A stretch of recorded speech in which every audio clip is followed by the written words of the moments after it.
I'm Chef Susan Odell. Welcome to the Foodell Kitchen. Leafy greens, you know you want them, you know your body needs them. Let's talk about a couple of different kinds and how to best prepare them and look for them in the grocery store. First of all, you can buy your basic salad greens. They come in a nice little box. Actually, they don't grow this way, but it's a convenient way to eat salad. It's not the cheapest way and it's not the most environmentally friendly way, but it's a quick way and you can get a nice variety of greens. The darker the green, typically, the more nutrients they're going to have. So think about iceberg lettuce. It's mostly water. And now look at this kale. Look how dark and beautiful that is. A lot more nutrient dense in the kale than in the iceberg. So this is a good way to get a nice mix of salads without having to buy each individual head. This is arugula, or also called rocket in some parts of the world. This is a cruciferous vegetable. It's a leafy green. You can buy baby arugula, which is a delicious, kind of bitter, kind of peppery flavor. The bigger the leaves get, the denser they get, and the more strong the flavor becomes. You can cook with it as you would spinach. Spinach is another leafy green. We're not going to talk about that today. We'll do that in other recipes, but it would fit into these categories as well. So arugula, nice, beautiful leaves.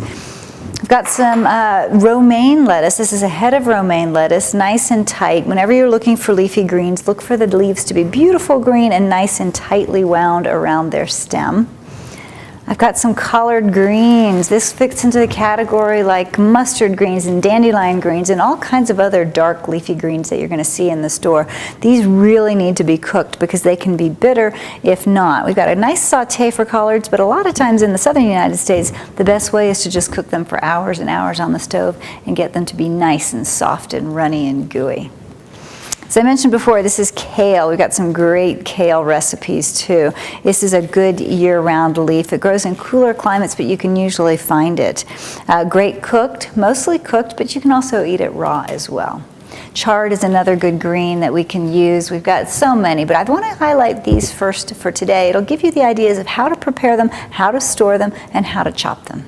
For a head of lettuce, you want to start by just removing the core and a little bit of the tough stalk. This entire leaf is going to be edible, but that's a little tough to chew.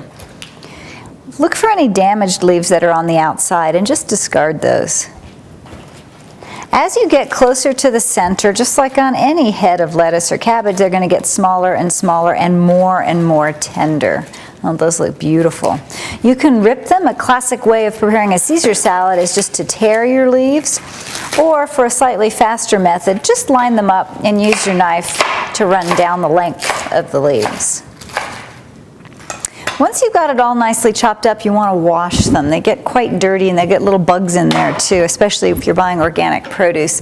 But I always say a few bugs are better than a few pesticides, so it's all, pick your poison basically. You can use a colander, but I prefer to use a salad spinner because it really gets rid of all of the extra moisture.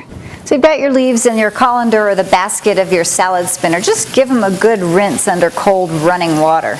Once they're nice and wet and soggy, you put them in the bottom of your salad spinner, and then you put the top on. And my version is a little older, but I love it. It's kind of fun. You just get to pull the string and around it goes. Now this is why I like a salad spinner. It gets rid of so much extra moisture and it really dries the leaves out nicely. Once you have your lettuce leaves nicely washed, you need to pat them dry if you don't have a salad spinner. And then to store them, I like to just put them in a nice clean dish towel. If you wrap them up gently, and then put them in a plastic bag, they'll last for a good 3 or 4 days in the bin of in your vegetable bin in your refrigerator, and they'll stay nice and crisp, and they're ready to eat.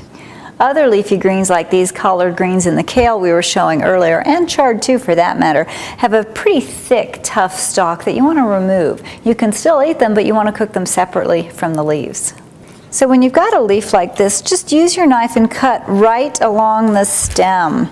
And just take that out and separate it from the leaves. You can then chop the leaves separately.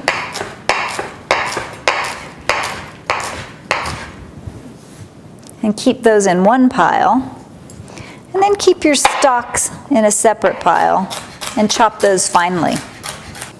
The bits of stem are going to cook a lot more slowly, so you need to start cooking those. Add the green part of the leaves later on in the cooking process. And that pretty much goes for any kind of leafy green you're going to cook. The fresher your leafy greens are, the better they're going to be. So try and look for them at your farmer's market and buy whatever's in season in your area. Also, kind of an interesting little side note to leafy greens, they actually are absorbed, the vitamins and minerals that are in the leafy greens are absorbed by your body better if they have a little bit of fat. So a tiny bit of butter, a little bit of olive oil, maybe some canola oil helps your body absorb the goodness of these greens. Bon appetit.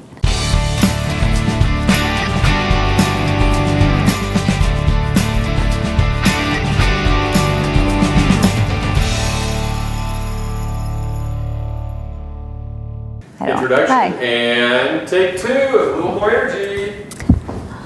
Lunch.